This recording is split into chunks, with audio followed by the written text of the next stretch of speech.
बाला साहब ठाकरे का कद महाराष्ट्र की राजनीति में कितना ऊंचा है, ये बात बताने की जरूरत किसी को नहीं है। बाला साहब के प्रति आदर सिर्फ शिव सैनिकों तक ही सीमित नहीं था, बल्कि विरोधी पार्टियां भी उनका उतना ही सम्मान और आदर करती थी।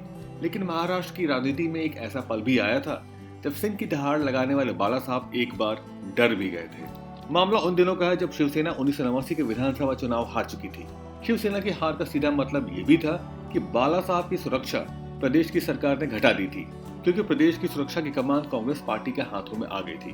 मातोश्री, जहां पर बाला साहब का परिवार रहता था, उसकी सुरक्षा की जिम्मेदारी से सरकार ने अपने हाथ खींच लिए थे और अब वो शिव सैनिकों के हाथ में थी। ये वो वक्त था जब उद्धव ठाकरे के कुछ दिनों पहले ही शादी हुई थी। एक दिन प्रदेश के मुख्यमंत्री शरद पवार का अचानक मातोश्री में फोन आया और उन्होंने उद्धव को फौरन अपने दफ्तर में आने को कहा। उद्धव को उन्होंने ये भी सलाह दी थी कि वो अकेले उनके दफ्तर में आए। उस वक्त 28 साल के उद्धव ठाकरे पार्टी की गतिविधियों से दूर ही रहते थे और उनके शौक और रुचि राजनीति से कहीं दूर बसते थे। जब उद्धव ठाकरे की मुलाकात शरद पवार से हुई, तब उन्हें ये जानकारी दी गई कि मातोश्री को बम से उड़ाने की बात प्रदेश की इंटेलिजेंस को पता चला है। लेकिन जब उन्होंने उद्धव को इस बात की जानकारी दी कि इस प्लॉट में मातोश्री के अंदर के लोग, पुलिस महकमे के लोग और गृह मंत्रालय के लोग जुड़े हुए हैं, तब उद्धव के होश उड़ गए।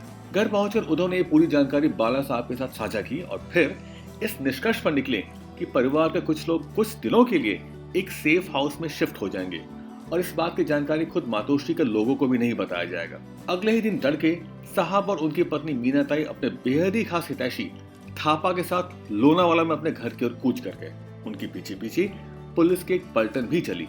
लोनावाला पहुंचकर उन्होंने सीधे घर में घुसने के पहले शहर के कुछ चक्कर लगाना मुनासिब समझा, ताकि किसी को कोई शक ना हो। लोनावाला में उनका मकान बेहद ही पुराना था और इस्तेमाल ना करने की वजह से भूतिया लगता था। पुलिस के अलावा कुछ चौकन्ने शिव सैनिक भी उनकी सुरक्षा का बीड़ा उठाए हुए थे, जिसका नेतृत्व कर रहे थे नारायण राणे, जो उस वक्त बाला साहब के बेहद ही खास हुआ करते थे। जब रात को मीनाताई की नींद खुली और उन्होंने राणे को जगे हुए देखा, तो उन्होंने यही पूछा कि राणे, अभी तक तुम सोई क्यों नहीं हो? बदले में उनको यही जवाब मिला कि मैं पूरी रात जगा रहूंगा। इसके पहले बाला साहब ने बाहर के किसी आदमी को इस बात की जानकारी दी थी, तो वो नारायण राणे ही थे और उन्हीं के ऊपर उन्होंने सुरक्षा का पूरा भार छोड़ रखा था।